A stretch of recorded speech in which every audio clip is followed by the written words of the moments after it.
Okay, so this is going to be for section 4.6. This is optimization. So optimization is just a fancy word for find the maximum or the minimum. We're assuming that that's optimum, depending on the case in which you're looking. So when you read these word problems, again, I'm gonna suggest that you kind of follow the pattern we've been talking about in solving word problems. And the first thing you need to do is kind of list what are you trying to find. And I know a lot of people start with givens.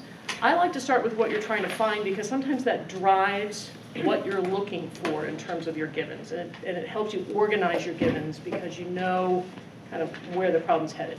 So here we need to find, the thing you need to list is whatever the quantity is to be optimized. That may not be the answer to the problem. So it might be find the dimensions for minimum cost. So you're going to have an optimized quantity, but you're also going to have a reported quantity. And you need to make sure you know both. Okay, that kind of helps, and that, when you're presented with a word problem in general, this is going to help you know whether, we have lots of different kinds of word problems that we're looking at in class, and so it's helpful to start here to know what direction you're going. Okay, now you list everything you know. Okay, quantities, pictures if it helps you, relationships.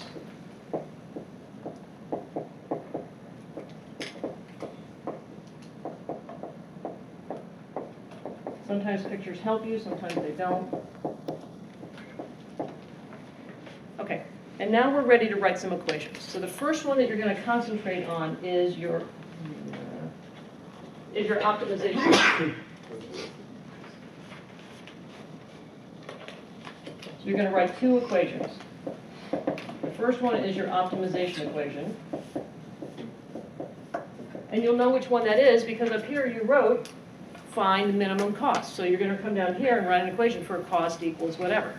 So this is your optimization one. And then you're also going to have, I'm calling it secondary, you're going to have more information. So go ahead and write your secondary information in terms of some sort of equation. The problem is your optimization equation usually has two variables in it. We can't do that. So we're going to use the secondary equation to replace one of the variables in the optimization equation. So that's the next step. You're going to replace one variable. You're going to do that from the secondary back into the optimization. All right, so now at this point, by the end of this step, you should have the quantity you're trying to find the max or min for in one variable.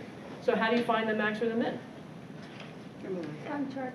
Yeah, derivative and then sign chart. Right, so we're going to do the derivative, sign chart. Paying attention to the fact that in real life, sometimes your answers are not actually in the middle. They may be at an endpoint. You need to keep that in mind. And then lastly, determine the final answer. The sign chart is not your answer. The maximum value may or may not be your answer. It may be a different quantity. Okay, so let's start. So I'm going to leave this up over here. And so let's look at this problem. Because this is sort of a regular problem.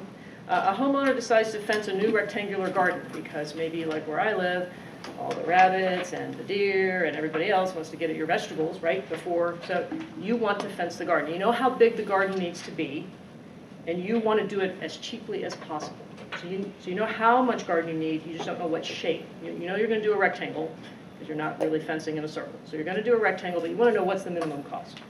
Okay, so here then, we know that the first thing we're looking for is we're looking for minimum cost. And the answer is, what dimensions? What kind of rectangle do I make? So I'm trying to find minimum cost. I'm going to report dimensions.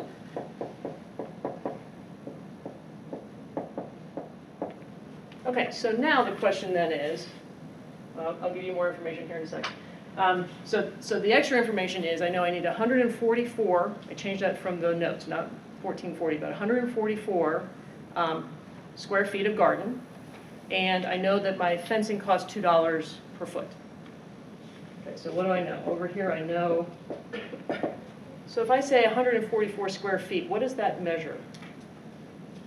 Area. That's area, right? Square feet would be area. So I know that I have an area of 144 square feet at $2 per foot cost. And I know it's a rectangle. So go ahead and draw your rectangle.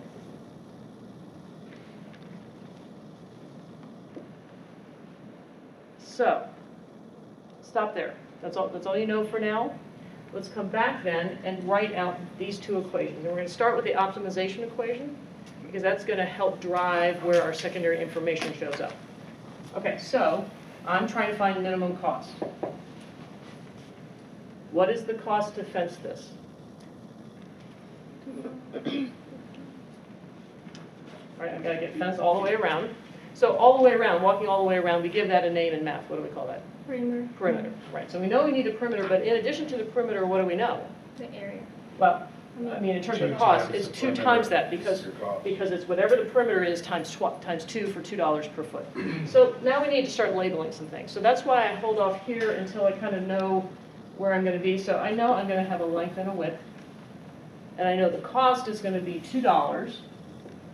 Normally I wouldn't put the dollar sign in, but just so you know where that 2 comes from. Times the amount of fence I need, which is the perimeter, the walking around. So altogether 4W plus 4L. So again, notice 2 variables, not uncommon. All right, so this is my first equation, C. I want to minimize that. So I can't work with that. I need to find more information. So now I come back over here and I say, I've used this. What other information do I have? In the area. Area. So what is the area for a rectangle? How do I?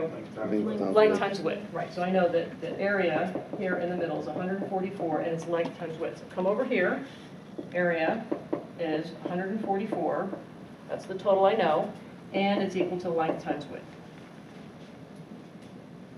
So if I just look at this piece right here, I could solve that for one variable, Yeah, or either one, and then put it back in. So the plan is you take this secondary equation, solve for one variable, and then plug that back in here. So I like to write W's better than L's, so I'm going to solve this as L is 144 over W. So when I put it back in for L, I don't write any more L's. Totally arbitrary. You can do whatever you want. Okay, so now I'm going to take this and put it right back in there where that L is. So finally then, so we're down here to this replace the, do you want me to number the steps? Is that better? To number them? Does that help you find them in the solution? No? Yes? All right, so some yes, some no. You can, you don't have to.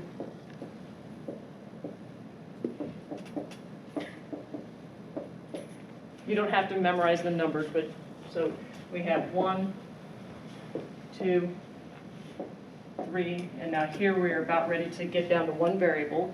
So I'm going to take 144 over W and put it in where I used to have an L. So I'll have my cost is equal to 4W plus, it's 4 times 144, 460, I don't know. We can just do 4 times 4 is 16, and we do that twice, and then that's what 576. Thank you.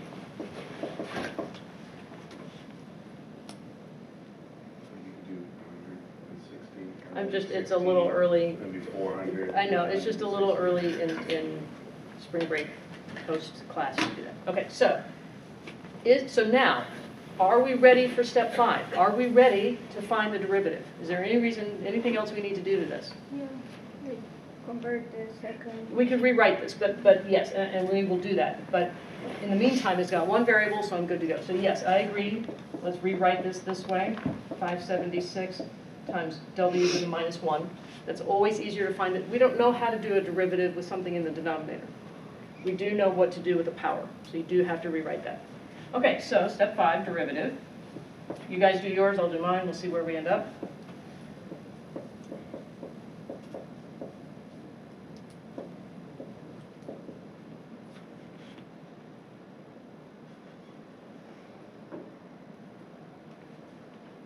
Does that look about right?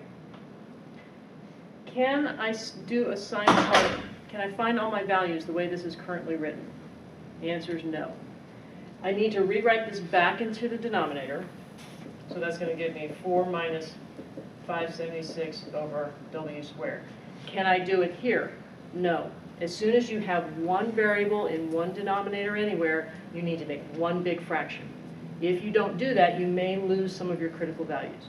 In this particular case, you wouldn't because it's a long, we'll get to that. But as a general rule, you cannot just solve this for W. You have to get it into one fraction, which is easy because the common denominator is W squared. So that's not a hard one to do. So we're going to end up with 4W squared minus 576 all over W squared. So we keep the 0 from the denominator as one of our values on our sign chart. Okay, so how are we going to do this? This one you could factor out the 4 and factor. You could do quadratic formula. You could just say 4W squared minus 576 equals 0. I mean, there are any number of ways that you can find the zeros at the top. They're going to end up being plus and minus 12 and 0. So you're going to get 0 from the denominator, plus and minus 12 from the numerator. So we need a sign chart. Do I have any limitations? This is W, width. Do I have any limitations on width? It can't be negative. It can't be negative, so go ahead and chop that off. So this negative 12, do I even need that on there? No, it's not, I don't even need, I could, but it doesn't make any sense to consider it because I can't use it. So we have 12. Okay, so plug in some numbers, plug in 1. I'm going to get a big negative number over a positive number. Plug in, I don't know, thousands, I don't know, something big, right? Is that me? All right, the W squared will be positive, positive. You guys getting more comfortable with the signs? Yes. It's faster to do it that way, so I really encourage you. You can do it the old-fashioned way of actually getting a value, but I encourage you to do that, and then as a second step, try it with signs so you can get some practice. It's much faster. I mean, I get that this is an easy problem, but like, why wouldn't we just look at it and just automatically know that a square? Because you don't, some people know that, other people don't. So this is how you know. This is actually where it comes from. So Right. we'll get to that. Hang Because on I to just saw that and was like, I know, oh. hang on, because what if the cost of the sides are not all the same? What if you have one side that's real nice, it's wrought iron because it's in the front of the house, and then all the other ones are cheap something else, then it's not a square anymore. Or like one goes up against the neighbors. and Exactly. just put an ugly one there. Right. Or one side you don't need to fence because the neighbor already has, so now you only have 3 sides. So this is while some people will recognize the answer to this problem immediately, we're doing a process because the process works for everything. So what do we know here? So coming back here, this was a first derivative, actually a C prime. It went down and then up. So what do we know? What are we looking for? Come back. Minimum cost. Do we have minimum cost? Yes. So minimum cost happens at W equals 12. That will give us minimum cost. Okay, so is that our final answer? No. No, we need dimensions. So the thing that's great is up here, this one right here, where you have solved that secondary equation, you have solved for the other variable. Plug it in right there. So 144 over 12 is 12. So a 12 by 12 is a square. If all the sides are otherwise equal, if they're not weighted differently, if one side doesn't cost more than another, or one side is not already taken care of, a square is always going to give you maximum area for minimum perimeter. So some people know that, but that only works if everything is equal. So, is this one okay? The important thing is, I really encourage you to set this first because it helps drive what you draw, what you look for, how you incorporate. Is it possible to have extra information? So what if I said, what would be extra information here? The mulch is going to cost, $5 a bag. Do you care? Does that have anything to do with fencing? No. So just be aware that you may have extra information that you will need to know for something else, but not for this particular part. Yeah. So given this same example, Yep. the same problem, and we know that given, the function of an area of a rectangle, that, given that same function, we still get the right answer. What would happen if we had parameters that said, for example, because of the person's size of the yard, Yes, you were can't have a limited to. length more than 10? Right. So let's look at that. So let's say for some reason, If that was the answer. yes, let's just say for some, that's a great, I think you even have Because a there's word. no local min Yes. or max Well, that gives well- the answer automatically. But that's what we talked about sometimes the answer's at the end point. What if you happen to know that your width could not be more than 10? Oh, Okay, so we'll just stop there and then. So then, if I'm looking at it going down from here to here, where's my min? My min would now be at 10. So sometimes the min or the max will be at an endpoint because it's artificially chopped off. That happened on last year's test. So sometimes it automatically, there's some other reason that chops off the sign chart so that you don't actually get to the true min. Yeah. Okay, all right, so let's look at another one. In fact, let's see. Let's see how to do this.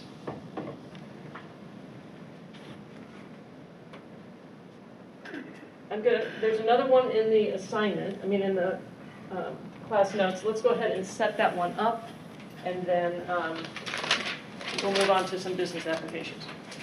All right, so here's one. It's a little bit of a different question. The homeowner has $320 to spend fencing this garden. One side is fenced with wood, $8 a foot. All the other sides are chain link, $2 a foot. And you can imagine why that might be true, right? You might want to make one side look pretty for the neighbors. Okay. So then the question is find the largest area that can be enclosed for a total of $320. So we are looking for maximum area. And then we find the largest area that can be enclosed. So what do we need to report for an answer? The area. So maximum area and reported area, that's actually the same answer. So once we find that, we're not looking for dimensions. That would be the answer. Okay, so what do we know? What do we know? We know $320 is the money we have to work with. Okay, so that's our cost. That's how much we have. And we also know that one side costs $8 and all the others cost $2.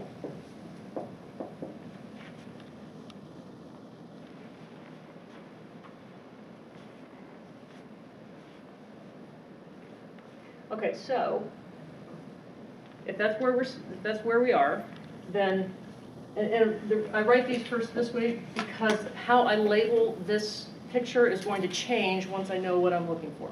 But this is kind of the information I have. So I need to write an equation for area. So how do I write the area of a rectangle? Length times width, right? Two variables, problem. So now I need to go back and get more information. I have this $320 cost. So I have information about cost, that's what I need to use. So I need to write an equation for cost, 320. How does that connect here?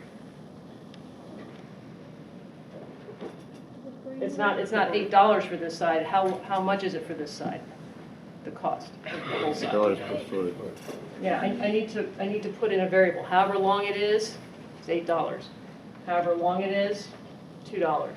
So I still have length and width, but now they are, I still have length and width, but now they have dollar signs on them, and so they're not all equal anymore. So the cost then, if I start adding it up, I'll get 8 plus 2, 10 times the length, plus 4 times the width. Okay, so once we've gotten to here, again, remember the one I want to be working with is my optimization equation. So I need to get rid of an L or a W. I can use the second equation to do that. So I'm going to take this one, and I'm going to solve for L. I'm going to do it quickly. You guys can work out the algebra. I basically just subtracted 4W from both sides and then divided by 10. So I'm going to take this and substitute it in. So you may end up with some fractions. Fractions are okay.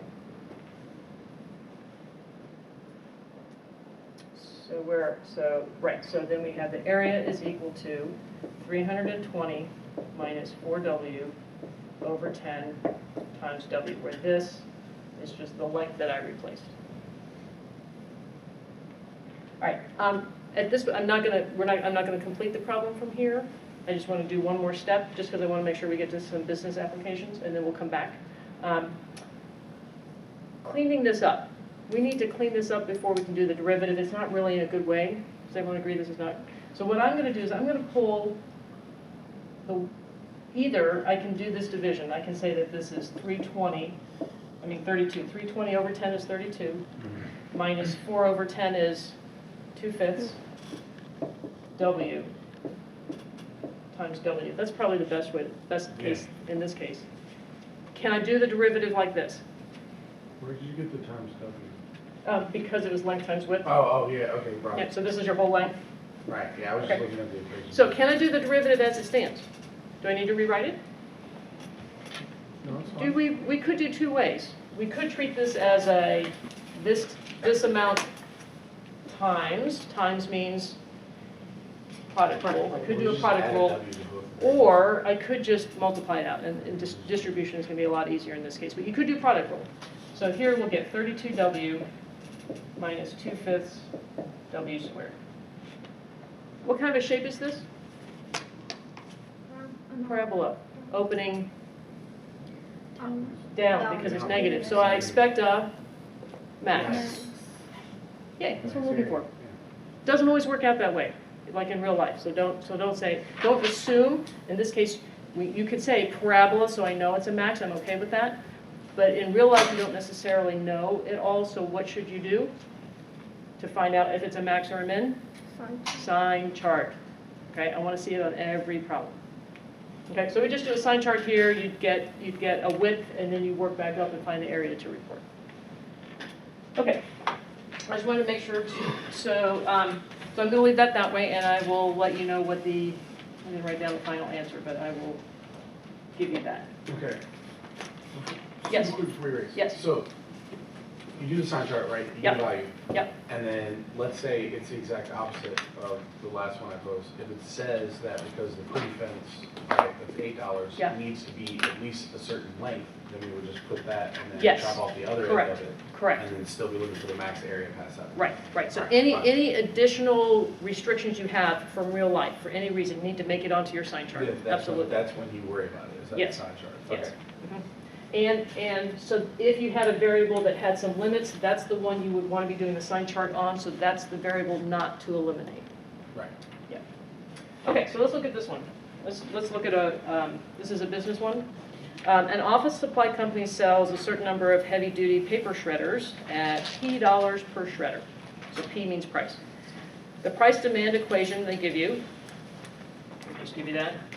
We know that P equals 300 minus 1/30x. Does this make sense for price demand? As price goes up, demand goes down because they're opposite signs. Does that make sense? What is the maximum revenue? What price should you charge? And how many shredders? Okay, so we're trying to find, what did I just say, max revenue? And what were the questions? What is the max revenue, how many to sell, and what price to sell them for? So I want to report all of those. In this case, I want to report R, P, and X. As a business, would you want to know this? Well, yeah. Yeah. So hang tight. So Cost. It's asking for max revenue. revenue, it didn't ask for profit. Right. But So right now, you could be losing money even at max revenue. that's the next problem is profit. Hang tight. Okay, sorry. Hang tight, It's you're just- ahead. Yes, so max revenue, you may need to know that for projection reasons. There may be people who want to see that in your business proposal. How much do you need for maximum revenue, and then how much do you need for maximum profit? Revenue is easier to find because it's a simpler equation, so we'll start there. So, what do I know?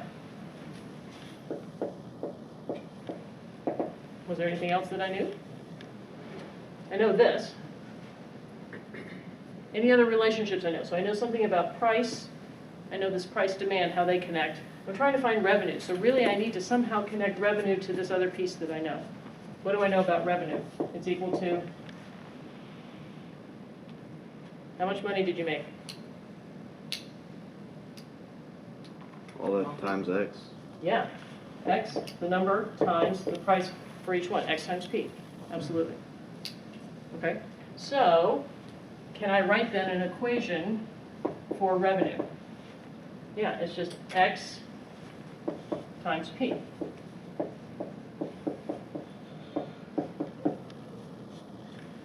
Does this one even have a secondary equation that it needs? You're in one variable. Do you need anything else? So So this is actually 3, I guess, if we're keeping to our number system. So 4, there is none. You're already in one variable. Yay, easy. Okay, so now we're ready to do the derivative. I would like to maybe multiply that out instead of doing a product rule. So I'm going to write 300x minus 1 over 30 x squared. So is that an easy derivative? You guys do the derivative in the sign chart right now, and then we'll come back and see. You do yours, I'll do mine.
Is everyone finding that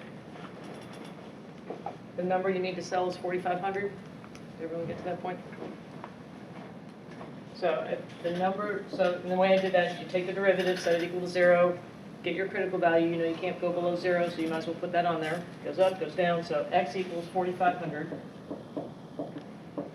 So now I need P and R. So where do I get P and R from? There's P right there. 4,500 divided by 30, 150? No. Yes. If we get this question on a test Yep. or something, and like, let's say it's essentially the same question. Yeah. Can we just rewrite the equation as P equals 300 minus 1 divided by 30D? If D is easier for us, Yes. it helps us remember to. Absolutely. I do not care. The variables can vary. Yes. Yes. You may just put a note off to the side and tell me what it is. Okay. So P, what do we get for P? Is that 150? Anybody do that yet? So to find P, I just need to put X here. So 4,500 divided by 30 is 150? I think it's 150. Multiply them together and you get R. Can somebody do this and then we'll have a final answer?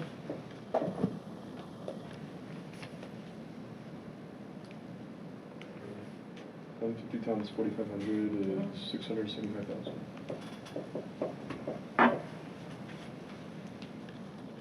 So the business applications end up being pretty easy because they're already in one variable. So here's a question. If I wanted to know maximum profit, what other piece of information would I need to have? This was about revenue. If I wanted to know profit, how do I find profit?